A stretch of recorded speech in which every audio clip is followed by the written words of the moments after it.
Un problema frecuentemente ignorado por los pacientes y sus familiares y que hoy representa un grave problema de salud en los adultos mayores es el de las caídas, sus repercusiones físicas y psicológicas. Accidente, desmayos, pérdida repentina de conciencia o pérdida súbita de la fuerza de las piernas. Recientes estudios demuestran que solo un 20% de las personas que sufren una caída acuden al servicio médico, mientras que el resto no reporta el incidente por considerarlo poco importante o simplemente por vergüenza. La etiología de las caídas en el adulto mayor es multifactorial, identificándose para su precipitación factores que conllevan una pérdida del equilibrio entre el individuo y su entorno. El reconocimiento de la presentación de estos como causantes de una caída dan pauta para el estudio del adulto mayor y las intervenciones dirigidas que se le pueden ofrecer.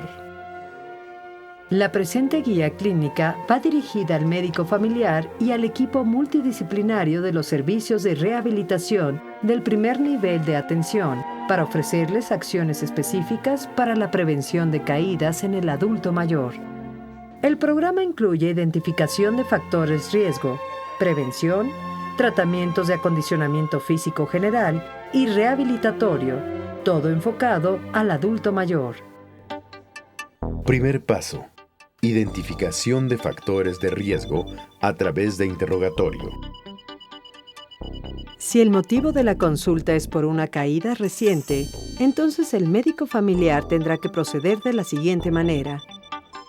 La evaluación estará dirigida a la identificación de antecedentes de caídas y riesgos de caídas, así que deben investigarse los factores precipitantes, tanto intrínsecos como, por ejemplo, fiebre, desequilibrio hidroelectrolítico o síncope, así también extrínsecos como el tipo de medicamentos, control en las dosis, exposición a tóxicos, cambio de ambientes o residencia, entre otros.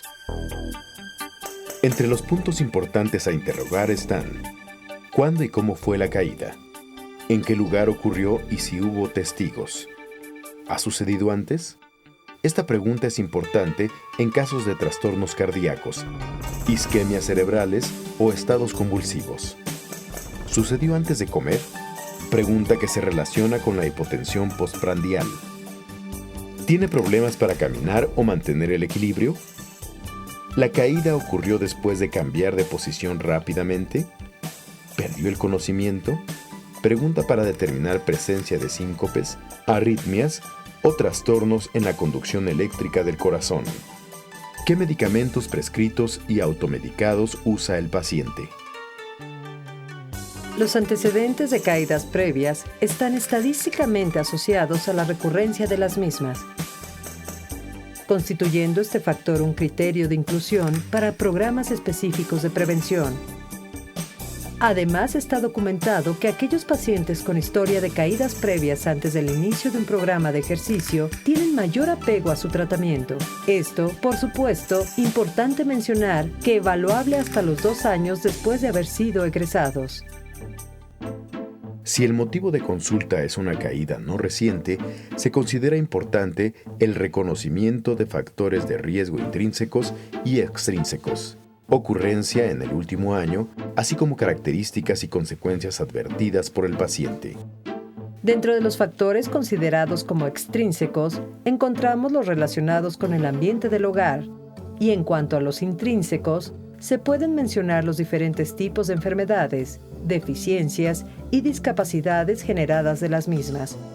La conjunción de 2 o más de estos eventos está fuertemente asociada con la posibilidad de presentación de una caída. La evaluación debe encaminarse a identificar características de caída, estado cardiovascular, neurológico y locomotor, así como identificación de deficiencias sensoriales auditivas o motoras. La marcha y el equilibrio son aspectos fundamentales en su valoración, así como su estado nutricional y la revisión de su medicación.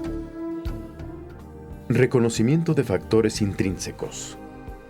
Historia de caídas previas. Alteraciones de la marcha, es decir, historia de fracturas, debilidad muscular, deformidades en rodillas, caderas o pies, miopatías, alteraciones del equilibrio y postura, anormalidades musculares, articulares y alteraciones de los pies, desacondicionamiento físico, trastornos y disminución de la visión, audición, alteraciones neurológicas como enfermedad vascular cerebral, mielopatías, neuropatías, Parkinson o trastornos laberínticos, alteraciones cardiovasculares como arritmias, hipotensión ortostática, ataques isquémicos transitorios o crisis hipertensivas, enfermedades psiquiátricas y psicológicas como depresión, delirium, alteraciones cognitivas, distracción, trastorno de la atención o patología social, falta de discernimiento en las conductas de prudencia, rechazo a las reglas sociales, rehusar la utilización de ayudas técnicas, es decir, auxiliares de marcha, auxiliar auditivo, visual, uso de fármacos o reacciones a fármacos, misceláneos, mareos, deshidratación, enfermedades agudas y subagudas, hipoglicemia e incontinencia de esfínteres. Reconocimiento de factores extrínsecos. Entorno sociocultural. Entorno arquitectónico. Mobiliario inestable. Mala iluminación. Pisos resbalosos. Calzado inapropiado o escaleras inseguras. Accesorios personales inseguros. Inadecuado uso de ayudas técnicas para la deambulación. Vivir solo. Situación importante para identificar aislamiento, rechazo y agresión familiar o social. Mala integración social. Problemas con el consumo de alcohol. Uso de fármacos o reacciones a fármacos. Segundo paso. Exploración física. La exploración física dirigida es primordial para reconocer aspectos de funciones mentales superiores, estado neurológico, características del sistema locomotor, alteraciones sensoriales, así como aspectos de nutrición, medicación y relaciones familiares. Un auxiliar para el reconocimiento físico, frecuentemente utilizado en geriatría, es sin duda la prueba cronometrada de levántate y anda, a través de la cual se diagnostican los trastornos de la marcha y el equilibrio. Básicamente consiste en medir el tiempo que tarda el adulto mayor en levantarse de una silla, caminar 3 metros, girar, regresar a la silla y sentarse nuevamente. Si el paciente realiza esta actividad en un tiempo igual o menor a 20 segundos, se considera normal. Pero si tarda más en ello, entonces se requerirá de una evaluación de la alteración detectada. Pues si bien es cierto que una disminución de la sensación a la vibración es frecuente, es anormal encontrarla en la población adulta mayor, debido a que una alteración de la sensibilidad por neuropatía disminuye la posición articular. La ventaja de esta prueba es su rapidez y facilidad para realizar en cualquier lugar, además de la importante información que nos brindan los movimientos desarrollados, la fuerza de las piernas, la capacidad de mantener el equilibrio y las estrategias de que se vale el adulto mayor para desarrollarlas, aspectos determinantes para la realización adecuada de las actividades de la vida diaria. Sospecha alteración cognitiva o depresión. La incidencia de trastornos psicopatológicos en el adulto mayor se incrementa de manera directamente proporcional a la edad. Entre ellos se puede mencionar los trastornos de las funciones cognitivas que genéricamente identificamos como demencias y trastornos afectivos. La depresión, por ejemplo, adquiere en los ancianos un grado de severidad mayor, resultado de los cambios en los estilos de vida que impone esta etapa. Es importante para el médico de primer contacto recordar que la incidencia de suicidios consumados se incrementa en personas mayores de 65 años, principalmente hombres. Con el objeto de detectar este tipo de trastornos, se consideró conveniente incluir 2 pruebas de detección dentro del reconocimiento que se le realiza al paciente: el examen mínimo del estado mental y detección de trastornos cognitivos y la prueba de detección para la depresión geriátrica de Brink-TI y Hassabashah. Ambos estudios deberán ser aplicados en aquellos pacientes en los que a través del interrogatorio y de la historia clínica se detecten episodios de tristeza o desánimo sin causa aparente, o en los que se encuentren datos de dificultades cognitivas, principalmente de memoria y comprensión. Es importante recordar que los trastornos cognitivos pueden semejar trastornos depresivos y a su vez un episodio depresivo puede aparecer como un trastorno de la cognición. El examen mini-mental tiene un resultado máximo de 30 puntos. Un resultado por debajo de 20 puntos obliga al médico de primer contacto a referir al paciente con el neurólogo o con el psiquiatra para su atención.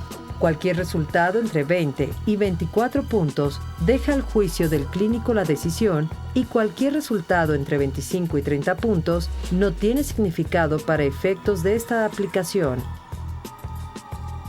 Para la aplicación de la escala de depresión geriátrica de Brink, se consideran de 0 a 5 puntos como respuesta normal, de 5 a 10 puntos como de una depresión moderada, y para evaluarla convenientemente, se considera necesario ampliar el interrogatorio, principalmente buscando pérdidas recientes o motivos de duelo, así como la duración de ese periodo de ánimo decaído. Cualquier puntaje por arriba de 10 en esta prueba debe ser calificado como depresión severa y debe ser referido al servicio de salud mental o medicina interna correspondiente. Otra prueba de gran importancia es la que aplica el personal de enfermería a la población usuaria y que consiste en una encuesta rápida para identificar riesgos de caídas.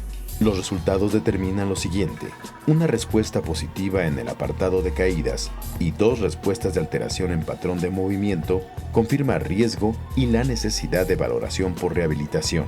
Una respuesta positiva de alteración sensorial o eliminación urinaria y 2 de patrón de movimiento confirman riesgo y necesidad de ser valorados por el servicio de rehabilitación, mientras que respuestas positivas aisladas en alteraciones sensoriales y de eliminación sugieren la necesidad de valoración por medicina familiar. Después de evaluar la condición del paciente, el médico podrá determinar si el seguimiento se realiza en el consultorio de medicina familiar o procede su traslado a los servicios de rehabilitación. Atención del paciente en el consultorio del médico familiar. En caso de que el médico familiar no considere el envío del paciente a los servicios de rehabilitación, entonces tendrá que otorgar las recomendaciones generales de prevención de caídas. Revisión y, en su caso, modificación de la medicación. Recomendaciones con relación a marcha y uso apropiado de auxiliares de marcha. Atención específica a desórdenes detectados. Atención de desórdenes de nutrición.